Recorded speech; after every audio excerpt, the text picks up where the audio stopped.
Gerard Mos dwi'n dwar o Sir Benfro. Dwi'n weinidog yn Gogledd Sir Benfro gyda'r bedyddwyr a'r annibynwyr. Dwi o Sir Benfro yn wreiddiol a dwi wedi bod yn weinidog mewn sawl ardal ar hyd y blynyddau, ond dwi'n nôl nawr a mae'n gyfle bendigedig i fod yma. Dwi mewn ardal wledig, ardal ddifreintiedig, a sawl her yn codi o'r weinidogaeth honno. Ond dwi'n teimlo bod Duw ar waith wedi arwain fi i'r lle yma, a mae yna ddrws yn agor mewn sawl cyfeiriad i weinidogaeth. A dwi'n argwyddiedig bod Duw ar waith, a bod e wedi galw, a bod e yn paratoi'r hyn sydd angen arno ni i gyflawni'r gwaith yma i ogoniant wrth gwrs.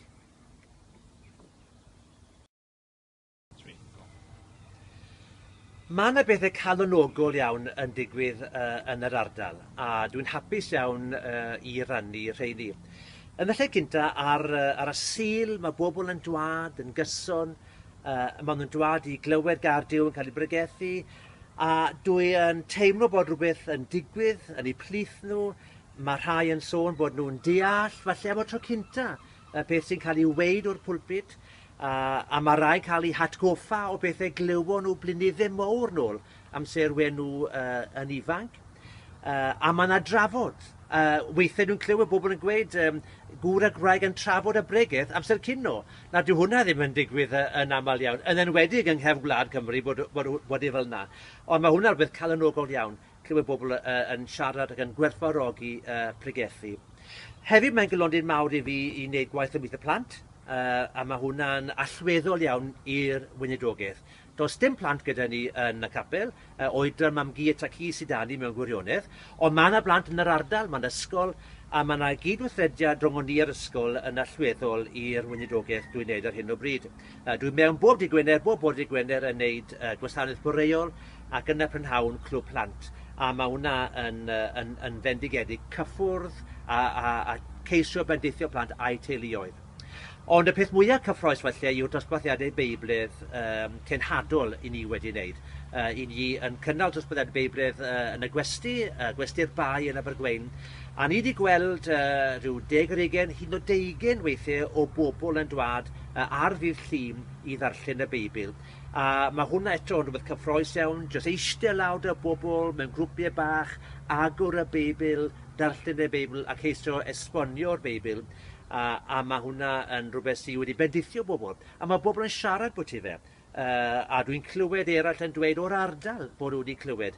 A ein gobeith ni yw, wedi 2 sesiwn, nath ni sesiwn cyn y Pasg, sesiwn wedi'r Pasg, a ni'n gobeithio wneud sesiwn nawr eto yn dechrau yn mis Medi, y Beibl byw.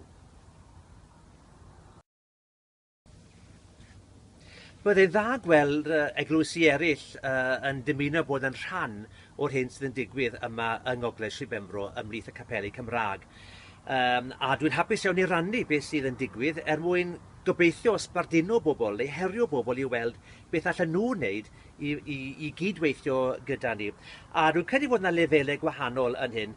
Y beth cyntaf wrth gwrs yw gweddi. Byddwn ni'n hoffi gweld rhyw eglwys benodol yn dweud Geraint i ni am gefnogi dy waith ti mewn gweddi lawr fyna yn Sir Benfro yn yr ardal wledig Gymraeg wyt ti'n rhan ohoni. Fe hoffwn ni gweld bobl yn cymryd cyfrifoldeb a baich i weddio dros ardal. Gweddio bydd Duw yn bendithio, bydd yr ysbryd glân ar waith a bobl yn dod i glywed am yr arglwydd Iesu Grist. Ac yna wrth gwrs dod yn agosach ato ni. Na'r gall hwnna fod yn gorfforol, neu jyst o ran cael gwybodaeth beth sy'n mynd mlaen da chi. Allwn ni helpu mewn unrhyw ffordd, allwn ni gyfrannu, gallwn ni gyfrannu o'n hamser, o'n hadnoddau ni i helpu chi. Ac yna wrth gwrs mae fater o bresenoldeb. Rhywbryd neu gilydd, gallai bobl falle dod lawr, mae'n ardal hyfryd, mae'n ardal wledig, bobl yn dod i gerdded, a mae'n syndod fi faint o bobl sy'n dweud, bywn ni lawr yn Sir Benfro ar ein gwyliau, wel weles i neb yn dod i'r cwrdd ar y sul, a fi'n meddwl, wel, ble bewch chi ar y sul? Ond ni jyst ar y sul, mae yna bethau eraill yn mynd mlaen dyn ni, a byddai'n dda gweld bobl yn dweud, wel na fe, dewn ni lawr o bryd i'w gilydd i helpu chi. A gyda hwnna wrth gwrs, dros amser a doethineb mawr, peidiwch dod lawr i weithio ni siwt i wneud popeth fel chi wneud ond gyda doethineb a cariad a gras, falle bydd cyfle yn dwad hefyd i fod yn rhan o'r genhadaeth, i fod yn rhan o'r hyn i ni'n cyhoeddi ynglyn â'r arglwydd Iesu Grist. Mae e'n gyffroes iawn beth sydd yn digwydd. Dewch i fod yn rhan ohono fe, i rannu gyda ni yn y weinidogaeth hon.